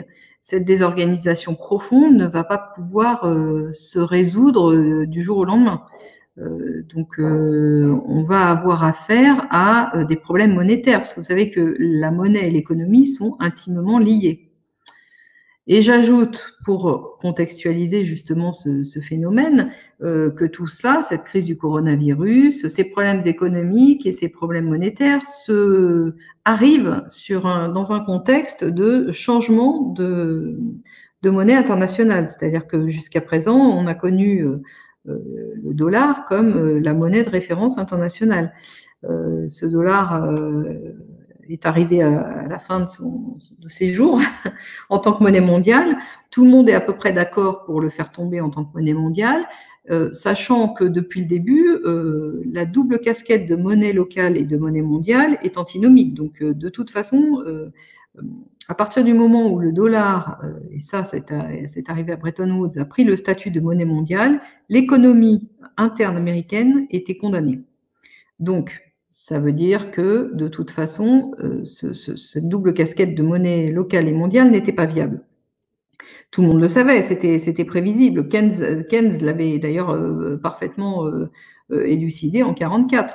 Sauf que les projets de Keynes n'étaient pas les plus sympathiques, puisque lui, il proposait comme monnaie mondiale, en fait, un panier de monnaie qui était contrôlé par les banquiers. Donc, on a le même problème en arrière-fond. C'est toujours la question, c'est pas tant d'une monnaie mondiale ou pas, c'est savoir qui contrôle cette monnaie. Et aujourd'hui, malheureusement, le dollar va laisser la place très très prochainement en tant que monnaie mondiale, le dollar va laisser la place à un panier de monnaies qui circuleront, inutile de le dire, de façon totalement dématérialisée.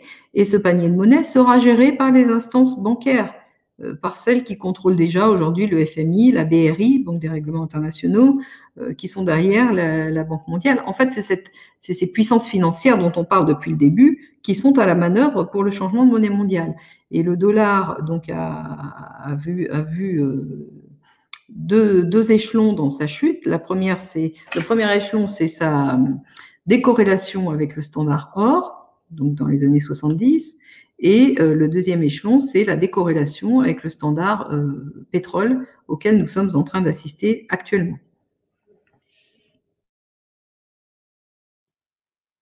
Donc, on aura 2 dollars en circulation, un dollar interne et un dollar externe. C'est ce que Trump est en train de mettre en œuvre, effectivement. Il est en train de fusionner la Fed avec le ministère des Finances, du Budget, dans l'objectif de s'aligner en fait sur ce que les Chinois ont fait, c'est-à-dire une double monnaie, une monnaie interne et une monnaie devise. Sachant que le terme de devise ne devrait pas exister parce que fondamentalement, la monnaie a été pervertie par les banquiers qui l'ont accaparée et la monnaie ne devrait pas être considérée comme un bien dans le commerce, circulant sur un marché. Ça, c'est hérétique, c'est une véritable hérésie du bien commun et de l'ordre naturel des choses. Mais la Fed, donc la Federal Reserve, c'est pas une institution publique, c'est un conglomérat d'intérêts de banques privées. Absolument, mais on peut dire la même chose des États actuellement. Ils ne sont pas des États au sens politique du terme, mais ils sont des relais d'influence de gros conglomérats économiques. Mais Trump nationaliserait donc la Fed. Non, c'est pas ça. Je pense que Trump, il est du côté des dominants économiques. Il va faire en sorte de faire tomber l'empire américain de façon à laisser la place pour la suite. Il va rétablir une monnaie américaine, une monnaie dollar qui circule en tant que devise, et de mettre ça en œuvre. En fait, c'est la mise en œuvre du plan globaliste comment dirais-je, d'établissement d'une monnaie internationale viable selon les critères, je répète, déterminés, imposés par les banquiers accapareurs. Mais au niveau, donc là, c'est des masses de pouvoir colossales qui sont en compétition, etc. Mais ok, quel contre-pouvoir contre ce mouvement mondial où finalement en France, bon bah on suit et on suivra. Mais quel contre-pouvoir? Est-ce que vous voyez d'autres contre-pouvoirs? Bien entendu, Mishka, c'est toujours pareil. Les problèmes ne sont solubles qu'à partir du moment où ils sont bien posés. Quand vous avez compris que la monnaie a été pervertie, que le concept même de monnaie a été perverti par les banquiers, quand vous avez compris que le concept même d'État politique a été perverti par les banquiers, en fait, la solution coule de source. À partir du moment où les citoyens reprennent le contrôle politique de leurs institutions, ils reprennent aussi le contrôle politique de leur monnaie et ils mettent en œuvre ce qu'ils veulent. Les choses, c'est juste une question de volonté politique et après de force aussi, de capacité de résistance pour mettre ça en œuvre, alors que les forces opposées vont se déchaîner, ça c'est certain. Mais je veux dire que là où il y a une volonté, il y a un chemin. À partir du moment où vous avez identifié un problème, vous pouvez trouver la solution et la mettre en œuvre. Quand tout un pays se dressera pour reprendre le contrôle de ses institutions, ça sera un flot que rien ne pourra arrêter. Rien. Mais Madame Bugot, là, vous êtes en train de nous dire que c'est pas les partis de l'opposition contrôlée ni les syndicats qui sont financés par la Commission européenne qui vont pouvoir faire ce travail-là. Vous êtes en train de nous dire que c'est à des citoyens lambda, donc de nous, des gilets jaunes, ni plus ni moins que les autres. Simplement, nous, on a à cœur, et on le prouve depuis 17 mois, de combattre pour le bien commun. Donc, ça passe par la dignité et le respect de nos anciens, bien sûr, la protection des plus faibles, des handicapés, des enfants, la dignité des travailleurs, toutes ces choses de base. Mais vous êtes en train de nous dire finalement que pour contrecarrer ces plans qui sont mondiaux, qui sont colossaux, etc., c'est à nous, les gilets jaunes, donc des hommes et des femmes très normaux, qui sont connus sur des ronds-points autour de Brasero et de Merguez, etc., de lancer le processus évolutionnaire, révolutionnaire pour arrêter ce chaos et qu'il n'y aurait pas d'autres options. Il y a bien quand même d'autres options que les gilets jaunes, ou les gilets jaunes, c'est le dernier recours? Non, je dis qu'il n'y a pas d'autre option. Alors, vous êtes, comme vous dites, à l'avant-garde du processus de rétablissement politique des institutions, mais tout seul, vous ne suffirez pas. Il faut que chaque citoyen se prenne en compte, se prenne en charge pour assumer une véritable fonction, un véritable statut dans l'État dans lequel il vit. Et ça passe par une prise de conscience, ça passe par le fait que chacun doit comprendre qu'il est tout seul capable de s'assumer. Voilà. Donc, vous êtes l'avant-garde de ceux qui ont compris le processus. Mais je dirais que chaque citoyen doit comprendre qu'il a un rôle à jouer dans les futures institutions et que ce rôle, il doit prendre sa place. Il doit juste agir pour déterminer qu'il existe politiquement. Mais c'est pas les médias de masse ou les personnalités médiatiques, quelles qu'elles soient, qui vont pouvoir porter ce message à la masse de la population. Ça, c'est certain, puisqu'ils sont tous contrôlés par les puissances d'argent. Ou qui se font acheter par des jobs ou des choses dans le genre, ou des coups de pression. Oui, c'est la corruption inhérente de façon systémique et de façon endémique et initiale au système politique dans lequel on vit, qui est une tromperie. Donc, pour sortir de la tromperie, il faut retourner à l'essentiel.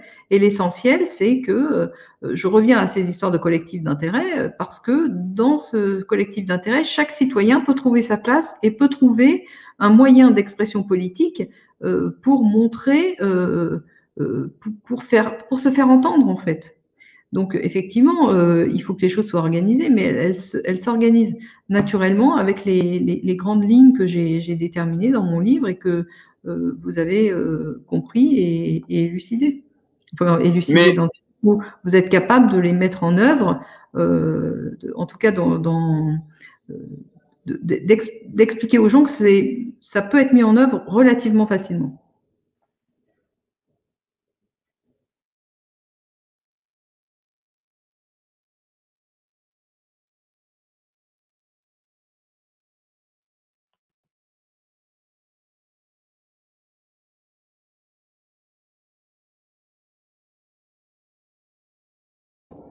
Il faut comprendre que les partis politiques et tous les corps actuellement constitués sont la structure essentielle du problème face auquel on est.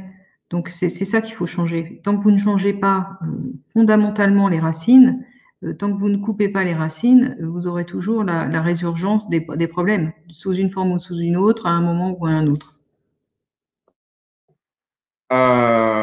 Effectivement, et en tant que gilet jaune, on a appris à s'organiser et à travailler en collectif, en intelligence collective, avec des outils qui ne restent que des outils. Hein. Après, des outils dans des mauvaises mains, bah, ça fait de la merde. Excusez-moi du terme, mais il y a le RIC, bien sûr, il y a tout ce qui est transparence, il y a les lives qui permettent des audits, par exemple, de différents systèmes d'organisation. Regardez ce qui s'est passé et ce qui continue à se passer avec les ADA. ces grands rassemblements de ronds-points qui se déroulent à travers la France tous les 3 mois. Bon, là, c'est suspendu, mais c'est de l'intelligence collective. Alors, effectivement, il y a eu des tentatives de récupération par des sectaires, par des cons, voilà, qui n'avaient à l'esprit que leur vision du bien commun. Il faut savoir que personne ne détient la vérité, en tout cas personne sur Terre. On a tous une vision du bien commun qui est propre à soi, son expérience, à sa sensibilité, à plein de choses. On est riche de cette différence et c'est très complémentaire. C'est comme quand on regarde une tasse. Bah, vous regardez un côté de la tasse, votre copine est de l'autre côté, elle regarde de l'autre côté. Oui, je voudrais juste intervenir 2 secondes pour dire que c'est vrai, mais que ce que vous dites est vrai, on a tous sa conception propre, mais il faut quand même considérer que comment dirais-je, certaines personnes sont plus ou moins formées à comprendre tout ça et à connaître tout ça. Et je dirais que les juristes, à la mode ancienne, les vrais juristes, en fait, ça fait partie de leur ADN, de savoir, parce qu'ils ont appris comment historiquement les choses s'étaient faites, parce qu'ils ont tout un contexte qui leur permet d'avoir des repères fiables dans l'élaboration de solutions à venir. Donc, je dirais que quand même, c'est comme si pour s'occuper de virologie, on demandait à un aviateur. Non, il faut quand même s'adresser aux personnes qui ont les outils les plus adaptés de l'aide pour l'organisation générale des problèmes. Ensuite, enfin, des événements. Ensuite, que chacun participe à la mise en œuvre, oui. Mais je dirais qu'on ne peut pas considérer que tout le monde a des solutions viables de façon identique sur ce genre de sujet qui est l'organisation collective et des États. Il est évident que certaines personnes sont mieux formées que d'autres pour répondre à ce genre de sujet. Je ne veux pas parler que de moi, parce que je ne suis sans doute pas toute seule, mais c'est vrai que les nouveaux juristes ne sont pas formés à ça. Mais c'est vrai que l'ancienne génération des juristes, et en particulier ceux qui ont fait du droit civil, sont tout à fait aptes à raisonner dans ces termes-là, plus aptes que, je ne sais pas moi, n'importe quel autre corps de métier. Voilà. Tout à fait, Madame Bugot, mais l'affaire, c'est que d'après ce qu'on comprend à la suite de vos propos, c'est que le renouveau démocratique et le contre-pouvoir au chaos actuel va devoir passer par un mouvement de masse. Donc finalement, c'est comment dire Oui, mais les mouvements de masse ont besoin de catalyseurs. Et j'ai envie de dire, les gilets jaunes constituants, vous êtes ce catalyseur. Bah écoutez, c'est très gentil de nous attribuer ces propriétés physico-chimiques de catalyseur. Mais déjà, on a du mal avec pas mal de concepts, donc voilà. Mais en tout cas, nous, on est très confiants dans comment dire, le côté bienveillant de l'être humain. On a tous un côté sombre, forcément, encore plus dans ces périodes anxiogènes de confinement où, voilà, bon, ça peut aller sur les nerfs. Mais on est très confiant finalement dans le côté positif de l'homme, sur le bien commun, sur l'intelligence collective, qui permettent des choses, de très belles choses en intelligence collective. Et on le disait en ADA, ces assemblées des assemblées, qui ont réuni des centaines et des centaines de personnes motivées par le bien commun qui avaient traversé toute la France et qui se réunissaient pendant plusieurs jours dans des squats à Saint-Nazaire ou ailleurs, à Montpellier, etc.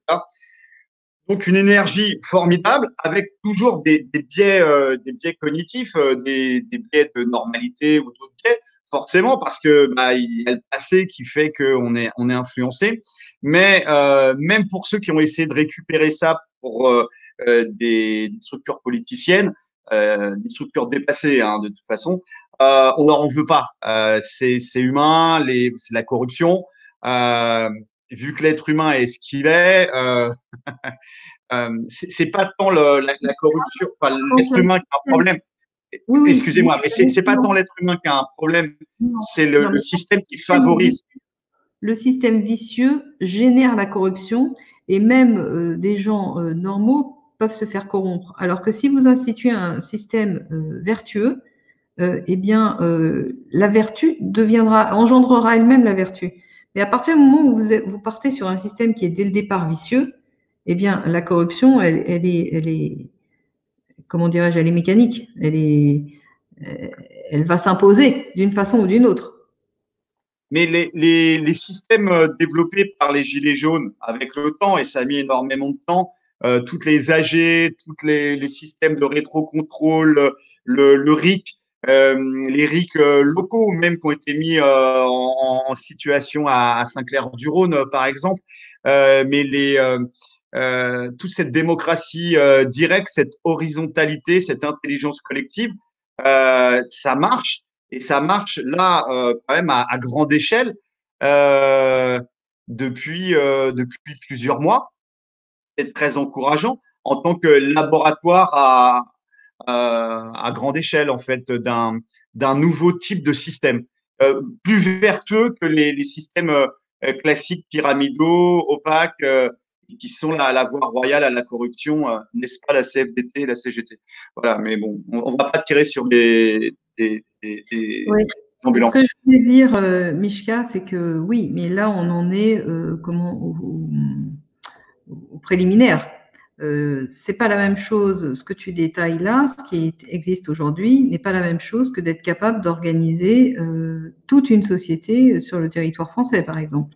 Donc, il y a une marche supplémentaire à franchir pour pouvoir transformer ces expériences en expériences étatiques et sociales.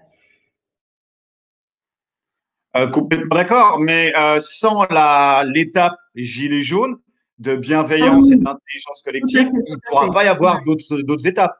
Absolument, ça c'est sûr. Parce que si vous faites un travail formidable, c'est vraiment tout à fait formidable ce que vous faites. Bravo. Merci beaucoup. Et je pense que tous les collègues vont apprécier de Brosse, mais l'affaire, c'est pas ça. C'est que si on s'était juste basé sur des intellectuels, des savants, etc., qui restaient dans leur monde universitaire à faire des publications, etc., bah, ça n'aurait pas pu marcher non plus. S'il n'y avait pas ce relais populaire massif que permet les Gilets jaunes. Ça n'aurait pas pu marcher pour la raison qu'on a indiquée tout à l'heure, c'est-à-dire que le système même d'enseignement et de prise en compte du réel a été endommagé dans la mesure où, comment dirais-je, les gens ne sont même, pour une majorité, plus capables de contextualiser le sujet sur lequel ils travaillent. Ça, on a beaucoup bossé là-dessus, hein, sur les différents ronds-points, les différentes AG, jusqu'à très tard dans certaines nuits, etc. Il y a eu un effort, vous savez, on est passé collectivement, grosso modo, de la révolte, de préoccupations plutôt frigo, avec un environnement culturel qui était plutôt BFM et à Hanouna et C8, CNews.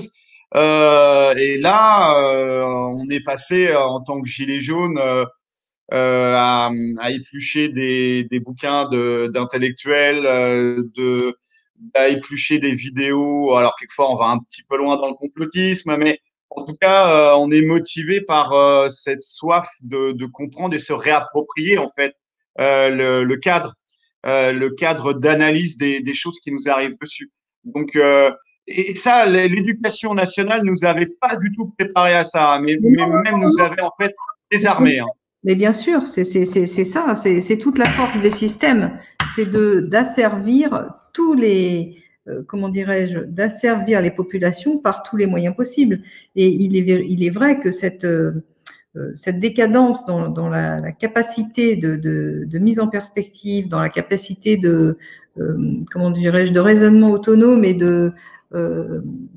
de remise en cause des cadres, c'est vrai que c'est alimenté, tout ça est alimenté par le système scolaire, universitaire et d'enseignement tel qu'il est actuellement pratiqué. C'est exactement ce dont on parlait tout à l'heure, c'est-à-dire la fabrique du crétin dénoncée par Aurighelli. C'est qu'en réalité, quand vous sectorisez, quand vous enfermez les connaissances dans un tunnel, et que le jour n'arrive pas, vous ne voyez pas la lumière.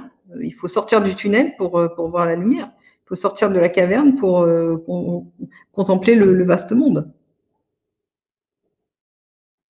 Ça nous amène à la dernière partie de cet entretien.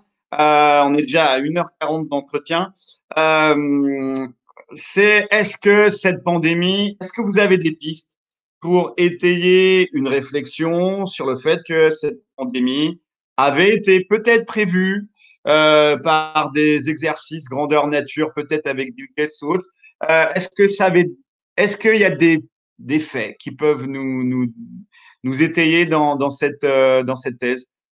C'était prévu, alors je dis pas qu'ils l'ont créé, hein, mais que ce pépin virologique avait été prévu et qu'ils avaient déjà prévu en fait toutes les lois et tout ce qui nous tombe dessus.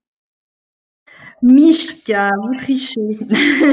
Vous voulez me faire parler de choses que vous savez pertinemment.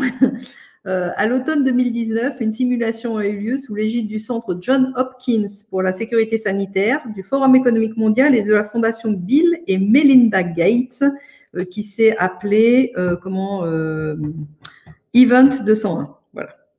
Donc, effectivement, on peut quand même se poser des questions, étant donné que nous n'avons entendu parler du coronavirus, en particulier en France, que au mois de février 2020. Comment se fait-il qu'à l'automne 2019, un exercice en temps réel sur une pandémie de virus pneumonique, ou je ne sais pas comment trop l'appeler, se soit déroulé? En plus, vous avez les vidéos qui circulent partout et puis les textes d'Attali qui annonce qu'une pandémie serait le moyen d'instaurer le gouvernement mondial, etc. Bill Gates qui préconise le vaccin anti-coronavirus. Donc un vaccin, ça se fait pas en 3 semaines. Donc d'ailleurs, il y a l'entreprise Johnson & Johnson qui est en pole position pour gagner la course du vaccin au coronavirus, qui va pratiquer ses tests in vivo là sur la population directement dès septembre. Donc, enfin, d'autres entreprises sont en lice encore. Hein, n'ont pas été éliminées de la concurrence là pour le coup encore. Donc, bien sûr, vous avez le magazine The Economist, qui est un magazine de l'oligarchie mondialiste, hein, qui dans sa page de présentation pour 2019 montre en particulier un pangolin. Alors qu'on sait que ce coronavirus est vraisemblablement une fusion entre un virus qui vient d'un pangolin et puis un autre virus, voilà, une fusion plus ou moins naturelle. Vous avez… Madame Bugot, excusez-moi, juste, on va demander à Max, à la technique. Max, est-ce que tu peux nous mettre la une de The Economist? Alors, pour tous ceux qui s'amusent à chercher les détails sur ces une de The Economist, il y a quand même des choses très troublantes. Le pangolin, honnêtement, personne savait à quoi ça ressemblait. Personne connaît cet animal-là, à moins d'être vraiment passionné par les bestioles à écailles, à griffes et qui vivent sous terre. Mais c'est quand même assez extraordinaire que The Economist mette le pangolin en fait sur leur une. On va voir si Max y arrive. Ah, ça, en fait, c'était pour avoir la une de The Economist.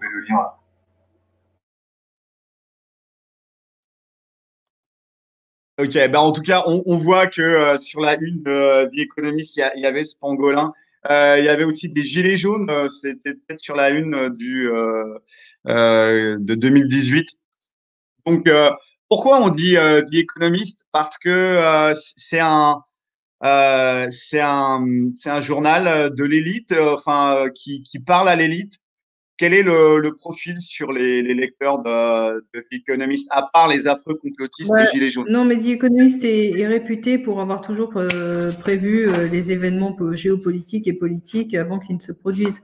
Bon, puis il est tenu par les capitaux globalistes, ça c'est certain. Je voudrais aussi parler de Gordon Brown, qui récemment s'est levé de toute sa hauteur pour appeler, en utilisant l'épidémie de coronavirus qui est devenue une pandémie, pour appeler à l'émergence d'un gouvernement mondial. Donc, voilà, ça c'est très bien. Vous avez dit Économiste 2020 qui montre que vraiment il y a une rupture en 2020, il se passe des choses. Alors pourquoi se passerait-il des choses en 2020? Je veux dire, avant qu'on entende parler de cette pandémie, rien n'était spécialement prévu par le commun des mortels. En revanche, certaines personnes de l'oligarchie mondialiste avaient déjà prévu des choses. Donc c'est quand même troublant. Il y a un moment, il faut quand même se poser des questions. Effectivement. Est-ce que là, on a fait à peu près le tour de ce que vous vouliez aborder? Oui, je pense qu'on a déjà été très loin. On a même été un peu plus loin que tout ce qui était prévu, Mishka.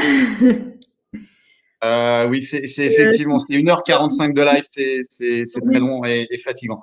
Je voulais juste mentionner que je viens de sortir un article, enfin une interview que j'ai donnée pour le site Strategica, toujours sur le coronavirus et qui peut compléter les informations que j'ai données à l'occasion de cette émission.